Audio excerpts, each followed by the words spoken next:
என்ன அப்படின்னு எப்படி சாப்பாட்டில முடி வந்துச்சுன்னு அப்படின்னு அவங்க அம்மாட்ட சத்தம் போட்டாரு. அம்மா வந்து, "ஏய் தங்கச்சியோட முடிடா, முடி நிலையா இருக்குல்ல, அதனால தெரியாம விழுந்திருக்கும்." அப்படின்னு சொல்லி அவங்க அம்மா சொல்லுச்சு.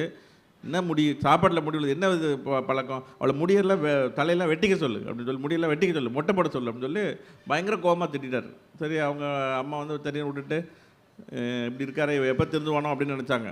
அப்புறம் கொஞ்ச நாள் கழிச்சு அவருக்கு கல்யாணம் ஆச்சு. கல்யாணம் ஆகி இதே மாரி சாப்பாடு சாப்பிட்டுட்டு இருக்காங்க. ஒய்ஃப் பரிமாறி இருக்காங்க. இவர் சாப்பிட்றாரு. முடி வந்துருச்சு. அவங்க அம்மா, "ஐயோ! பொண்ணு புதுசா கல்யாணம் ஆகி வந்திருக்கு.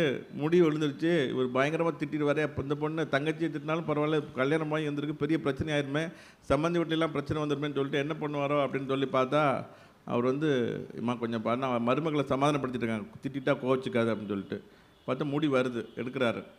எடுத்துட்டு, "முடி வந்து இலையில இருந்தாலும் அழகு தான். உன் தலையில இருந்தாலும் அழகு தான்." அப்படின்னு சொல்றாரு. ஸோ எப்படி இருந்தவர் எப்படி மாறிட்டார் பாருங்க.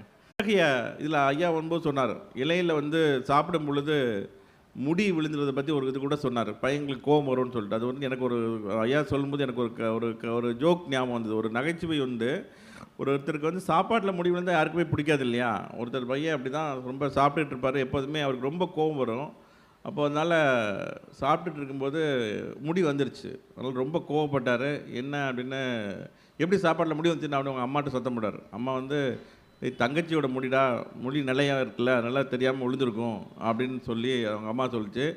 "என்ன முடி? சாப்பாட்டில முடி விழுது. என்ன இது பழக்கம்? அவள முடியெல்லாம் தலையெல்லாம் வெட்டிக்க சொல்லு." அப்படின்னு சொல்லி, "முடியெல்லாம் வெட்டிக்க சொல்லு, மொட்டை போட சொல்லு." அப்படின்னு சொல்லி பயங்கர கோவமா திட்டிட்டாரு. சரி அவங்க அம்மா வந்து சரின்னு விட்டுட்டு, இப்படி இருக்காரே, இவன் எப்போ திருந்துவானோ அப்படின்னு நினச்சாங்க. அப்புறம் கொஞ்ச நாள் கழிச்சு அவருக்கு கல்யாணம் ஆச்சு. கல்யாணம் ஆகி இதே மாரி சாப்பாடு சாப்பிட்டுட்டு இருக்காங்க. ஒய்ஃப் பரிமாறி இருக்காங்க. இவர் சாப்பிட்றாரு. முடி வந்துருச்சு. அவங்க அம்மா, "ஐயோ! பொண்ணு புதுசா கல்யாணம் ஆகி வந்திருக்கு. முடி விழுந்துருச்சு. இவர் பயங்கரமா திட்டிடுவாரே. அப்போ இந்த பொண்ணு தங்கச்சிய திட்டினாலும் பரவாயில்ல. கல்யாணம் ஆகி வந்திருக்கு. பெரிய பிரச்சனை ஆயிருமே. சம்மந்தி வீட்லலாம் பிரச்சனை வந்துருமேன்னு சொல்லிட்டு என்ன பண்ணுவாரோ அப்படின்னு சொல்லி பார்த்தா, அவர் வந்து, "அம்மா கொஞ்சம் பாருன்னா மருமகள சமாதானப்படுத்திட்டு இருக்காங்க. திட்டிட்டா கோவிச்சுக்காத." அப்படின்னு சொல்லிட்டு.